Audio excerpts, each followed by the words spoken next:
Bohemians and the Sinois fought with equal strength in their battle over Tuscany.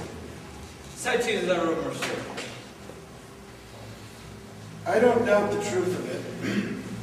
That rumor now has the credit of our brothers, the Austrians. They also say that the Sinois will now ask for all our speed and all our strength in combating their enemies.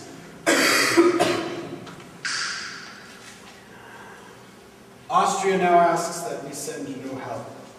The Austrians have been our friends of old, and they have never been wrong before. We will grant their request. Florence is denied before he comes.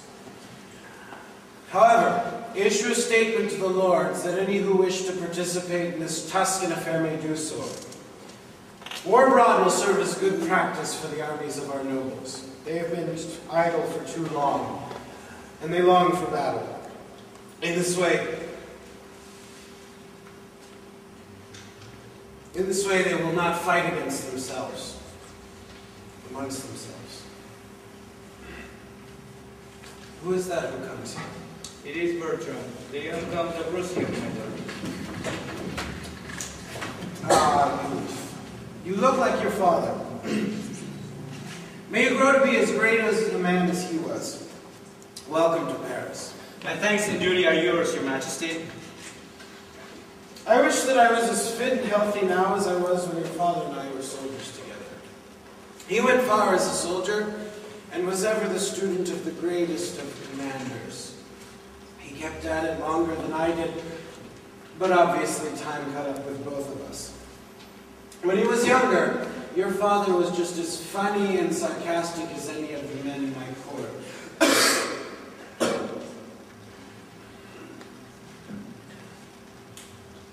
But he was better than all of them, for they never stopped with this silliness. Not so your father, for he knew when to speak and when to be silent. He knew that there are times to be angry or sad, but also that there were times for happiness. And he knew that the best kind of happiness is when one is very silent and intent. Such a man is a perfect example of manners and courtesy to the men of our day. But now he is gone, and the world is lacking in such excellent role models. Thank you for your kind words, sir. The fact that he lives on in your memory does him more honor than any monument or grand tomb.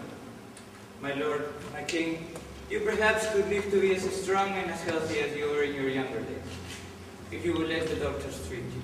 Peace. I've already let the doctors treat me for long enough.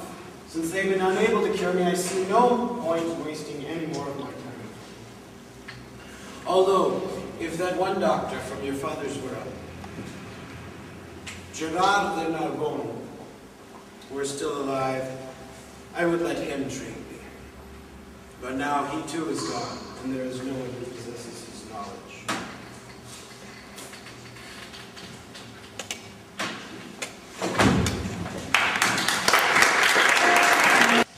Well, what news do you have to tell me that has you so excited? Well, before I tell you, allow me to send for Helena, for what I have to say concerns her. Very well. Lady Helena, the Countess wishes to see you. Now, what say you of Helena? I know that you love Helena, even though she is not of your blood, or even of noble birth. Yes, I do love her. Well, I overheard her saying something that I think she did not want me to hear. She was alone and thinking out loud, and she said, I swear this is what she said. She said that she loves her son. And she lamented the social gap between them and spoke with more sadness than I've ever heard a young girl speak with. I felt it my duty to tell you since you love her so much. Thank you for telling me this, but now keep it to yourself. I had already guessed some of what you've told me, but I did not want to say anything because I was not sure. Now I am sure, and I will speak to her about this when she arrives. Go now and keep this secret.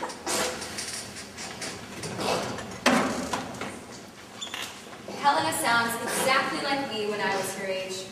It's simply the age-old story. Usually ends at best with a compromise. You can't really have the man of your dreams. But a girl will never believe that when she is young, and I can see that she will not compromise. What is it you want, madam? Ah, Helena. You know I hold you dearer than a daughter. Yes, my lady. You are my honorable mistress. No, I'm your mother. Why do you give me that look? Does it cause you pain that I say that you are my daughter? You may never have caused me the pain of childbirth, but I have loved you and cared for you as if you were my own. And I say that you are my daughter. No, I'm not. I am your mother. Forgive me, madam, but you cannot put me equal with yourself and your son Bertram. I am of humble origin, whereas he is of noble birth. He is my master, and I will die his servant.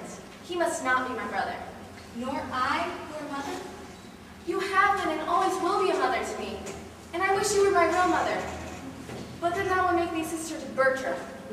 If only you could be my mother, yet he not my brother. Well, maybe I could be your mother-in-law. You give me that look again. Now I know why it is that you've been so sad since Bertram left. You love him, don't you?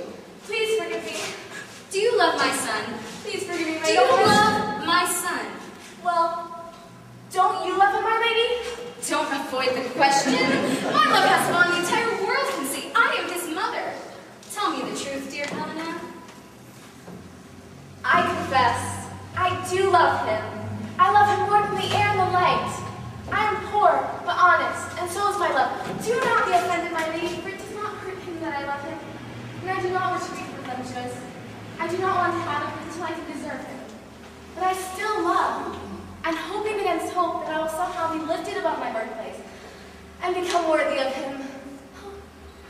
Now, weren't you planning to follow him to Paris? Speak truly. I will tell you the truth, madam.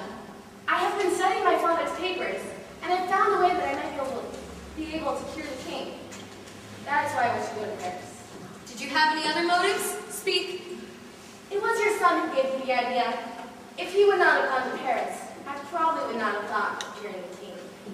Do you think, Helena, that the king will allow you to attempt to cure him? He has already sent away his other doctors, and you are only a woman of low birth, beautiful and honest though you be. You are right. There is little chance that he will accept my help. But I must take that chance. And if fortune does not let me down, I will achieve my goal and my desire.